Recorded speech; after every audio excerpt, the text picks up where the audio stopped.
नारायण नारायण भज मन नारायण नारायण नारायण भज मन नारायण नारायण नारायण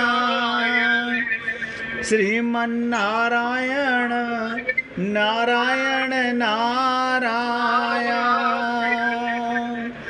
श्रीमन नारायण नारायण नारायण भज मन नारायण नारायण नारायण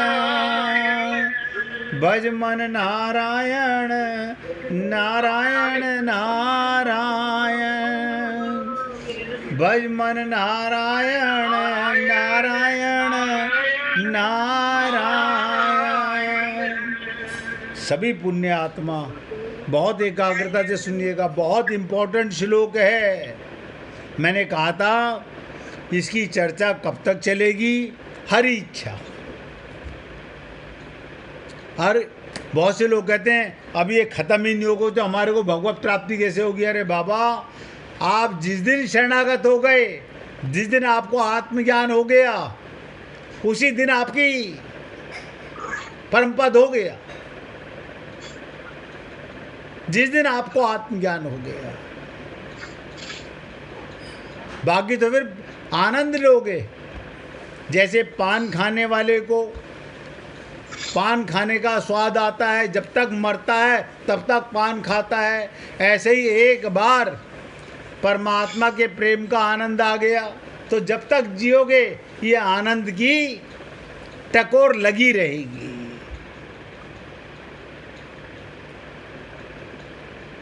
गीता के दूसरे अध्याय के 16वें श्लोक में भगवान कहते हैं ना भावो विद्यते सता। क्या मतलब? स्वरूप सत है, हमारा स्वरूप क्या है? सत स्वरूप है और पूर्ण है। बताइए, कमाल है। नहीं, हमारी तो एक टांग नहीं काम करती, हमारी एक आंख काम नहीं करती, हमारा एक हाथ नहीं है। आप अपंग शरीर को अपने को अपंग मानते हो। आप पूर्ण थे, पूर्ण हो, पूर्ण ही रहोगे। आप कभी अपूर्ण नहीं थे, अतः उसमें कभी कमी आती ही नहीं है। भगो कमाल की चीज है। आत्मा को संसार की किसी वस्तु से लगाव नहीं होता, आने की संभावना भी नहीं। कभी ना आने के कारण उसमें कुछ पाने की भी इच्छा नहीं होती। आत्मा को कुछ नहीं चाहिए। आप कहेंगे फिर हम बार बार संसार में क्यों आते हैं? क्योंकि आत्मज्ञान नहीं हुआ इसलिए आते हैं। हम लोग क्यों आते हैं? क्योंकि हमें आत्मज्ञान नहीं हुआ। अगर आत्मज्ञान हो जाए तो परमात्मा के लोक में जाओगे, माया के बंधन में नहीं आओगे। तो आत्मा को कुछ नहीं चाहिए, इससे स्वतः सिद्ध होता है स्वरूप पर करने का दायित्व नहीं है, अर्थात उसे अपने लिए कुछ नहीं करना। कर्म योग में कर्म तो संसार के लिए होता है और योग अपने लिए होता है। हमारा नित्य प्राप्त परमात्मा के साथ संबंध हो जाए। कर्म संसार के लिए, परंतु अपने लिए कर्म करने से योग का अनुभव नहीं होता। हम लोग अपने लिए कर्म करते हैं, अपनों के लिए कर्म करते हैं। अपने लिए क्या कर्म करते हो? आपसे पूछे कोई, मुझे बता दो।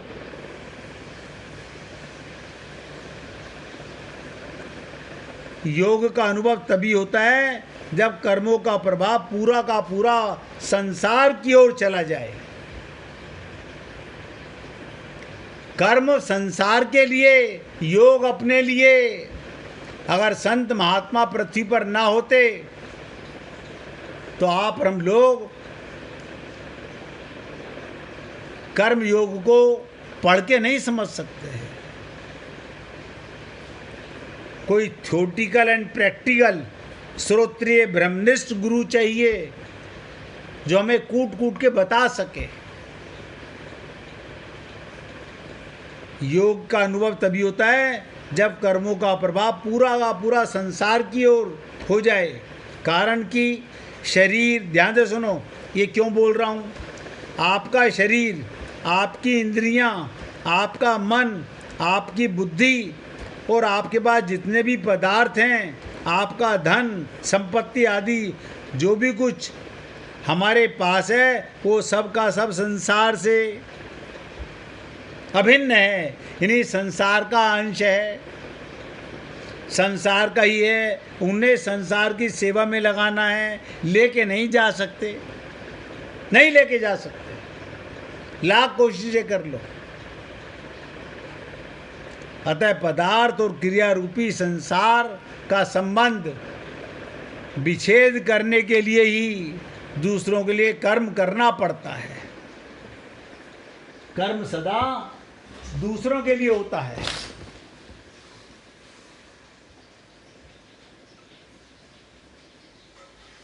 संबंध विच्छेद करने के लिए, यही कर्म योग है। कर्म योग सिद्ध होने पर करने का राग, पाने की लालसा, जीने की इच्छा और मरने का भय, ये सब मिट जाएगा। बताइए कितनी विचित्र बात है।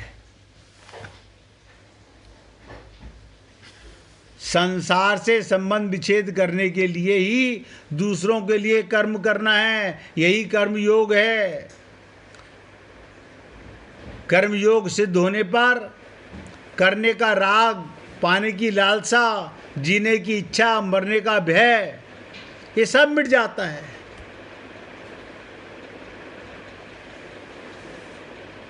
अब लोग कहते हैं हम मरना नहीं चाहते, हम कहते हैं आप कभी मरे ही नहीं आज तक, आप कभी मरे ही नहीं, आप कभी मरोगे ही नहीं, लेकिन विश्वास नहीं होता। हम कहते हैं राम मरे तो मैं मरूं, वरना मरे बलाए।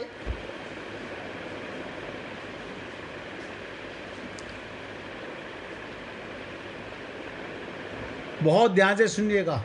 जैसे सूर्य के प्रकाश में लोग अनेक कर्म करते हैं, आपने देखा सूर्य के प्रकाश में कोई जेब काट रहा है, कोई कुम्हार खिलौने बना रहा है, कोई दर्जी कपड़े सील रहा है, कोई पाप कर रहा है, कोई पुण्य कर रहा है, कोई सेवा कर रहा है। पर सूर्य का उन कर्मों पर अपना कोई भी संबंध नहीं है। आपकी चोरी से सूर्य का क्या मतलब, आपके भंडारे से सूर्य का क्या मतलब, आपकी पूजा से सूर्य का क्या मतलब। ऐसे ही आत्मा का आपके कर्मों से कुछ लेना देना नहीं है। ऐसे ही स्वयं ध्यान दीजिएगा, आत्मा चेतन के प्रकाश में संपूर्ण कर्म होते हैं। शरीर से कर्म करते हो, आत्मा कुछ नहीं करती, पर स्वयं का उनसे कुछ भी संबंध नहीं होता। अब भाई बात सोचिए, हमारे घरों में फ्रिज कितना बड़ा, टीवी कितना बड़ा, एसी कितना बड़ा, हाँ बहुत बड़े बड़े होते हैं, और मीटर नीचे लगा हुआ वो छोटा सा। अरे यार कमाल है, जिससे लाइट लेते हो, मीटर से लाइट आती है, उसे तो इनसे बड़ा होना चाहिए उपकरण से। ना ना ना, शरीर बहुत बड़ा, आत्मा छोटी सी है।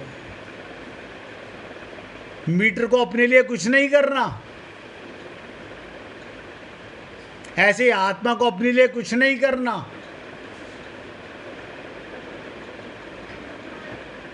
स्वयं चेतन अपरिवर्तनशील है और कर्म जड़ परिवर्तनशील है।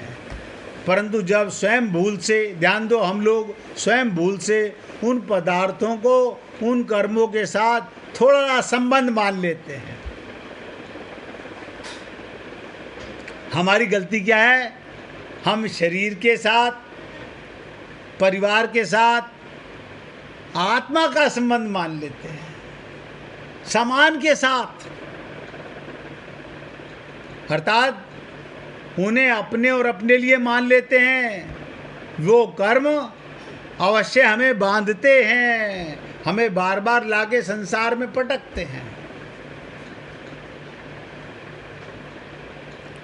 सोचिए, ये छोटी छोटी सी बातें, नियत कर्म का किसी भी अवस्था में त्याग ना करना। जो कर्म आपके सामने आया है आप कर सकते हो, उसको कभी मत त्यागो। नियत समय पर कर्म कार्य के लिए तत्पर रहना सूर्य की अपनी विलक्षणता है। सूर्य अपने समय पर सबको प्रकाश दे रहा है। उसकी नियति में मैं तो कई बार सोचता हूँ, सूर्य को भगवान श्री कृष्ण ने ज्ञान दिया, हाँ दिया। मैं कई बार सोचता हूँ, तो इस सूर्य को इतना ज्ञान नहीं है कि भगवान श्री कृष्ण तो हिंदुओं के हैं। आप सोचो, बुद्धि लगाओ, भगवान श्री कृष्ण भगवान राम तो हिंदुओं के हैं, हाँ, और ये सूर्य मुसलमान को भी प्रकाश दे रहा है, ईसाई को भी प्रकाश दे रहा है, डाकू को भी प्रकाश दे रहा है, जानवरों को भी प्रकाश दे रहा है। इससे मालूम पड़ता है सूर्य में ये अज्ञानता नहीं है, सूर्य में पाप नहीं है। हम हिंदू हैं, ये मुसलमान हैं, ये पाप हमारे अंदर हैं, ये अज्ञानता हमारी खोपड़ी में भरी हुई है।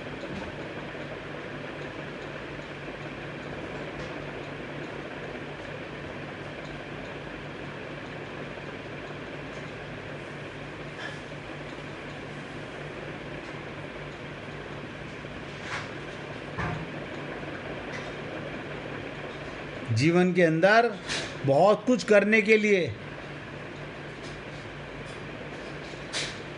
राम सुखदास जी नहीं, हनुमान प्रसाद जी कहा करते थे, हनुमान पोदार जी क्या कहते थे, सबसे प्रेम हटाकर एकमात्र भगवान से ही प्रेम करो। अपने मन को बार बार यही उपदेश देते रहो, इसी में तुम्हारा भला है। रे मन सब सो निरस होए, सरस राम सो होई, भलो सिखावन देते है निशिदिन तुलसी तो ही। यानी सब में भगवान को देख के उससे प्रेम करो। लेकिन हम लोग शरीर का संबंध मान के प्रेम करते हैं। प्रेम पाप नहीं है, सब नोट कर लो, प्रेम पाप नहीं है।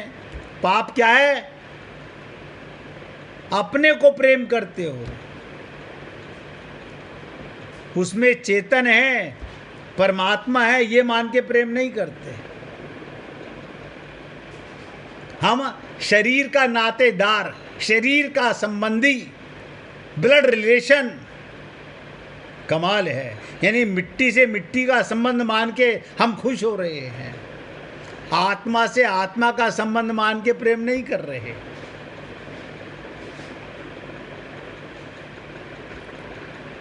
किसी ने पूछा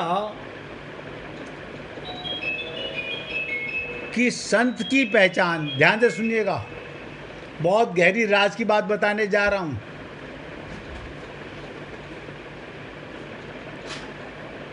क्या संत की पहचान आम व्यक्ति कैसे कर सकता है?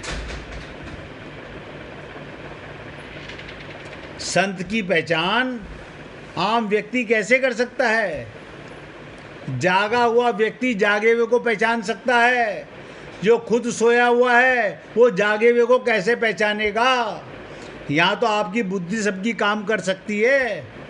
जागा हुआ बता सकता है कितने लोग जागे हुए थे और कितने सो रहे थे। और जो खुद ही सोया हुआ है मोहनिशा रात्रि में, ममता मोह आसक्ति में, शरीर में सोया पड़ा हुआ है, अज्ञानता में सोया पड़ा हुआ है, उसे आत्मज्ञान कैसे होगा? तो संत की पहचान संत ही कर सकता है। जो जैसा होता है वो वैसे को पहचान पाता है। इसलिए सच्चे संत की पहचान भी संत ही कर सकता है। साधारण व्यक्ति प्राय भारी वेशभूषा, ध्यान दीजिएगा, साधारण व्यक्ति भारी वेशभूषा को देखकर चमत्कार या प्रसिद्धि से प्रभावित होकर किसी को भी संत मान लेते हैं, परंतु संत दूसरे संत के भीतर के मौन को, करुणा को, आत्मिक प्रकाश को सहज ही पहचान लेता है। जब तक मनुष्य स्वयं भीतर की यात्रा नहीं करता तब तक उसकी पहचान केवल धारणाओं पर आधारित रहती है, केवल धारणाओं पर।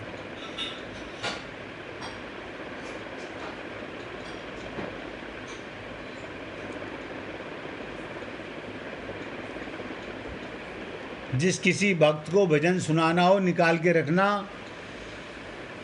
2, 4, 5, 10 मिनट के बाद में मैं आपको निवेदन करने वाला हूँ। बाहरी सत्संग के साथ, क्या बताओ, बाहरी सत्संग के साथ आंतरिक सत्संग की आवश्यकता बहुत आवश्यक है। क्या मतलब? बाहरी सत्संग वो है जिसमें हम संतों, महापुरुषों, शास्त्रों का संग करते हैं, ये बाहरी सत्संग है। इससे हमें सत्य का ज्ञान, प्रेरणा, सही दिशा प्राप्त होती है। एक भक्त मुझे बोल रहे थे, बोले महाराज हम कई साल से गीता का पाठ कर रहे हैं, गीता सुनने भी जाते हैं, गीता सुनते भी हैं, हमें श्लोकों का ज्ञान हो गया, शब्दों का ज्ञान हो गया, लेकिन आत्मज्ञान परिपक्व नहीं हुआ। बताओ, अपना पता अभी तक भी भटकाव है, ममता मोह आसक्ति है। अब ध्यान से सुनिएगा, बाहरी सत्संग के साथ आंतरिक सत्संग की आवश्यकता है। जब हम सत्संग में रोज आते हैं, सत्संग सुनते हैं, आप कहेंगे सुनते हैं, बाहरी सत्संग वो है जिसमें हम संतों से, महापुरुषों से और शास्त्रों का संग करते हैं। इससे हमें सत्य का ज्ञान, प्रेरणा और सही दिशा तो मिल जाती है, किंतु ध्यान दो, सत्संग कारगर क्यों नहीं हो रहा? हमारे जीवन में सत्संग कारगर क्यों नहीं हो रहा? सही दिशा तो हमें मिल गई, सही दिशा तो हमें मिल गई, किंतु यदि सत्संग, ध्यान दीजिएगा, सत्संग केवल सुनने तक सीमित रह जाए तो मन भीतर विषयों में, वासनाओं में, संसार के चिंतन में डूबा रहेगा। ये बहुत रहस्य की बात बता रहा हूँ। हम ऐसा ही करते हैं 99%। हम सत्संग सुनते हैं, हाँ सुनते हैं, रोज़ सुनते हैं, हम तो रोज़ सुनते हैं। अच्छा, इसके बाद क्या करते हो? बोले फिर अपना सत्संग अगले दिन का फिर मौका देखते हैं, फिर अगले दिन सुनते हैं। अच्छा, अंदर सत्संग नहीं जाता? ना ना, इधर सुना उधर सफा। मंदिर में गए, पूजा की, बाहर आए, मंदिर खत्म, ऐसे ही सत्संग खत्म। यदि सत्संग केवल सुनने तक सीमित रह जाए और मन भीतर, ध्यान दीजिएगा, आपका मन क्या करता है? भीतर विषयों में, वासनाओं में, संसार के चिंतन में, परिवार के चिंतन में, ममता मोह आसक्ति में डूबा रहे, उसका लाभ सीमित रह जाता है। सत्संग अंदर नहीं जाता। दवा क्या करती है? दवा का तो हम सेवन करते हैं। बहुत ध्यान से सुनो, हम लोग क्या करते हैं? दवा लेते हैं, दवा का पर्चा निकालो, गोली निकालो, उसे देख लो, ये बीपी की गोली है, वापस रख दो पर्चे पे। आज देख ली हमने बीपी खत्म, नहीं नहीं, इतने हम पागल थोड़ी हैं। अच्छा, वहाँ पागल नहीं हैं। दवा को तो हम सेवन करते हैं क्योंकि अपने को शरीर मानते हैं, सत्संग का सेवन नहीं करते। ये सबके लिए बहुत इम्पोर्टेंट बात बता रहा हूँ। हम सत्संग को अंदर नहीं ले जाते। आंतरिक सत्संग का क्या अर्थ है, बहुत ध्यान से सुनो। ये मन में आ रहा था कि सत्संग सुनते सुनते कोई कहता 50 साल हो गए, कोई कहता 20 साल हो गए, कोई कहता 30 साल हो गए। कमाल की बात है, असर नहीं कर रहा क्योंकि हम आंतरिक सत्संग का अर्थ नहीं जानते। अपने भीतर हम सब लोग अपने भीतर सत्य आत्मा और परमात्मा का निरंतर स्मरण तथा मनन, आत्मा और परमात्मा का नित्य स्मरण तथा मनन जब साधक एकांत में बैठकर सुने हुए सत्संग को, सुने हुए उपदेशों को विचार करता है, अपने दोषों को, अपनी बुराइयों को पहचानता है और मन को बार बार ईश्वर की ओर मोड़ता है, तब वास्तविक साधना प्राप्त होती है।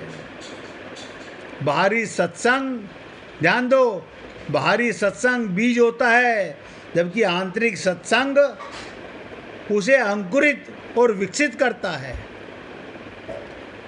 हम 50 साल 100 साल, आप कोई पुजारी है वो कहे मैंने 50 साल मंदिर में सेवा की, बहुत बढ़िया किया, तो भगवत प्राप्ति तो हो गई होगी। बोले ना ना ना ना, अंकुर नहीं फूटा, बीज का बीज ही रहा। बाहरी सत्संग बीज होता है, जबकि आंतरिक सत्संग उसे अंकुरित और विकसित करता है। इसलिए आत्म उन्नति के लिए दोनों का समन्वय जरूरी है। बाहर सुनना है और अंदर पीना है, अंदर से अंकुरित होना है, अंदर से आपके अंदर फल लगेंगे प्रेम के, आपके अंदर प्रेम का बिरवा बढ़ेगा, आपकी चाहना, आपकी भावना भगवान को पाने की बनेगी। अभी तो बस हम मंदिर गए थे, पूजा करी, प्रसाद लिया, घर आ गए, बस ये मंदिर जाने का लाभ मिला। कभी मन मंदिर में भी जाने का प्रयत्न किया कीजिए। बाहरी सत्संग तो रोज सुनते हो। जिस व्यक्ति ने, जिस भक्त ने अंदर अपने सत्संग सुनने के बाद अंदर टकोर लगने लगी, उसका अंकुर, उसका बीज फूट के रहेगा, प्रेम का बिरवा लग के रहेगा। इसलिए नियत कर्म का किसी भी अवस्था में, जो आपको कर्म करने के लिए भगवान ने जहाँ भेजा है, किसी भी अवस्था में त्याग नहीं करना। नियत समय पर कार्य अपने लिए तत्पर। सूर्य की अपनी विलक्षणता है, कर्म योगी भी सूर्य की तरह, आप और हम लोग भी सूर्य की तरह अपने नियत कर्मों का नियत समय पर करने के लिए सदा तत्पर रहें। 24 घंटे कर्म के लिए तैयार रहें, क्योंकि ये शरीर कर्म के लिए मिला है। आज मैं अपने शब्दों को यहाँ विराम दे रहा हूँ। कल इसी श्लोक पर और मार्मिक चर्चा करेंगे। मैंने कहा ये 1, 2, 3 दिन में ख़त्म होने वाला श्लोक नहीं है। ये आपको आत्मज्ञान कराने वाला है। अगर आप सत्संग को अंदर भी पीने लगे, अंदर से जागने लगे, अंदर खाद पानी देने लगे सुना हुआ, तो बीज बीज नहीं रहेगा, अंकुरित होकर के प्रेम का फल लग जाएगा। राजकुमार जी भजन सुनाना चाहते हैं, अब आप उनसे भजन सुनिएगा। सुनाइए प्रभु। राधे राधे भैया। ऐसे चुप ना रहा कीजिए, ऐसे चुप ना रहा कीजिए, ऐसे चुप ना रहा कीजिए, राधे राधे कहा कीजिए, राधे राधे कहा कीजिए। आ गए हैं जो सत्संग में, आ गए हैं जो सत्संग में, लाभ कुछ तो उठा लीजिए। आ गए हैं जो सत्संग में, लाभ कुछ तो उठा लीजिए। राधे राधे कहा कीजिए, राधे राधे कहा कीजिए, ऐसे चुप ना रहा कीजिए। दोष जन्मों के मिट जाएंगे, दोष जन्मों के मिट जाएंगे, बाके सोया जगा लीजिए। राधे राधे कहा कीजिए, राधे राधे कहा कीजिए, ऐसे चुप ना रहा कीजिए। शांत जीवन संवर जाएगा, शांत जीवन संवर जाएगा। राधा रानी के गुण गाइए, राधे रानी के गुण गाइए, राधे रानी के गुण गाइए, ऐसे चुप ना रहा कीजिए। छोड़ दुनिया की मोह माया को, छोड़ दुनिया की मोह माया को, कभी वृंदावन आया कीजिए, वृंदावन कभी आया कीजिए। राधे राधे कहा कीजिए, राधे राधे तो गाया कीजिए, ऐसे चुप ना रहा कीजिए। राधे राधे कहा कीजिए, राधे राधे राधे राधे राधे राधे राधे राधे राधे राधे राधे राधे, ऐसे राधे राधे गाया कीजिए। राधे राधे कहा कीजिए। बोलिए वृंदावन बिहारी लाल की जय। जय जय श्री राधे, जय जय श्री राधे। बोलिए लाल जी का मंगल हो, सभी भक्तों का मंगल हो। सबको राधे राधे भैया, सब भक्तों को राधे राधे भाई, राधे राधे, राधे राधे जी, राधे राधे, सबको राधे राधे भाई।